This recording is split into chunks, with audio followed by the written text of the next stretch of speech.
Welcome to the lecture on metric prefixes and conversions. This video is going to cover definition of metric prefixes. We're going to do 1 and 2 step conversions using the factor label method. And then at the end, we'll have 2 examples of US to metric conversions.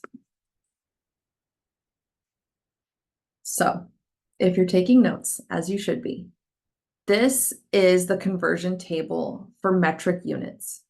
We need to know how everything relates back to the base unit. So I would encourage you to pause this video and record this table into your notes so you can reference it while we're doing the examples.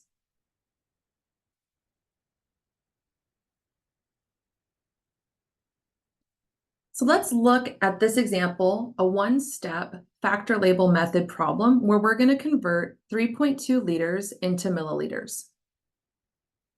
So we need to know what our factor is. How many liters is equal to how many milliliters? Here's what was given in the table. The prefix of milli, m, gives us the factor that 1 liter is equal to 1,000 milliliters. So that's the factor that we're going to use. We're going to use the process of taking our quantity over 1 and multiplying it by our factor. That's going to allow us to cancel units. Then we'll multiply to get our final answer. So we have 2 potential setups here. We could take our quantity, 3.2 liters over 1, and we can multiply it by 1 liter over 1,000 milliliters. Or we could take our quantity, 3.2 liters over 1, and we could multiply it by 1,000 milliliters over liters. So we need to think about what is going to allow us to cancel. In the setup on the left, this is an inappropriate application of the factor or rate because we do not have the top-bottom pair of liters. We can see that the unit of liters are both on the top, and so this will not allow us to cancel out liters. The appropriate application of the factor is 3.2 liters over 1 times 1,000 milliliters over liters. That allows us to cancel out liters and leaves us with the units of milliliters only. So now we can go ahead and multiply. We'll get 3.2 times 1,000 milliliters over 1 times 1. And the final answer is 3,200 milliliters. Let's try this again. Convert 112 centimeters to meters. So here we'd like to know how many centimeters is equivalent to meters. We look at what was given in our conversion table. Centi, C, means that 1 meter is equal to 100 centimeters. So the factor that we're going to use is 1 meter equals 100 centimeters. Again, the process is quantity times factor, canceling units, followed by multiplication.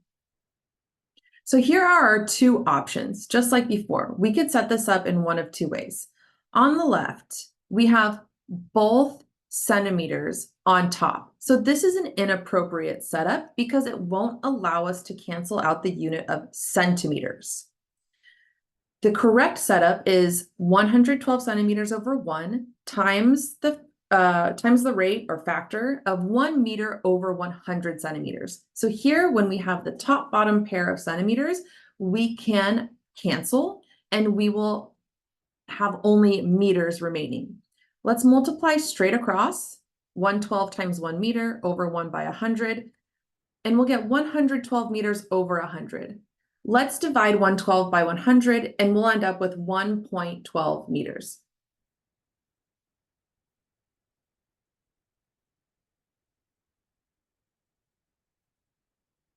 Here's an example where we're going to have to apply a conversion factor 2 times. We're going to compute the number of milliliters in 72.8 deciliters. So our first factor is going to go from deciliters into liters. Here, deca is given by dA, and it means 1 deciliter is equal to 10 liters. So our factor is 1 deciliter equaling 10 liters, and we can apply that in a fraction, deciliters over liters or liters over deciliters. Our second factor is going to go from liters into milliliters. Milli, M, gives us the factor that 1 liter is equal to 1,000 milliliters. So our process here is very similar. We're going to add an additional multiplication of a second factor. That's what's changed. So we have our quantity, 72.8 deciliters. I need deciliters on the bottom.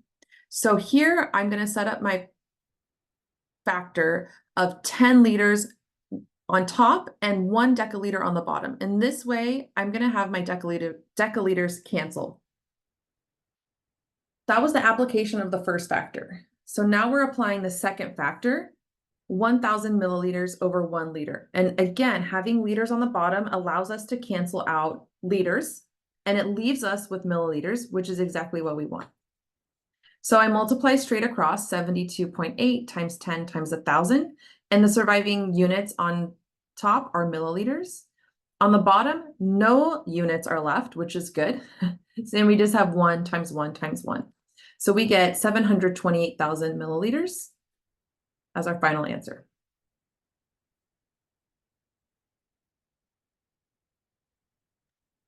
Here's another example using the two-step factor label method. Let's convert 98,500 milligrams to kilograms. Our first factor is going to take us from milligrams into grams.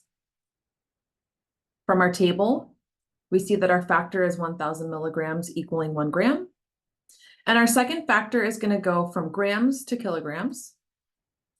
From our table, we have 1,000 grams equals 1 kilogram.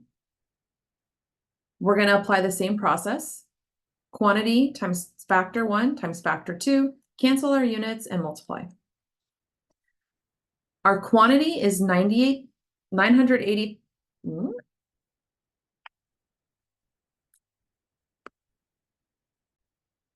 Sorry, our quantity is 98,500 milligrams over 1. Apply the first factor.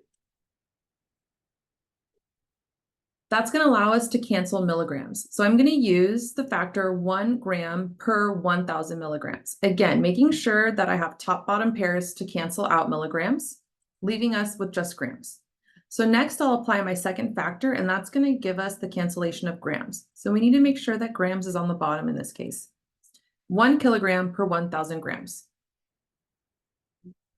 Let's multiply straight across 98,500 times 1 times 1. Surviving units are kilograms. In the denominator, 1 times 1,000 times 1,000. So this is 98,500 divided by 1 million, and the units are kilograms. In your calculator, take 98,500, divide by 1 million to get 0.985 kilograms. And this is our final answer.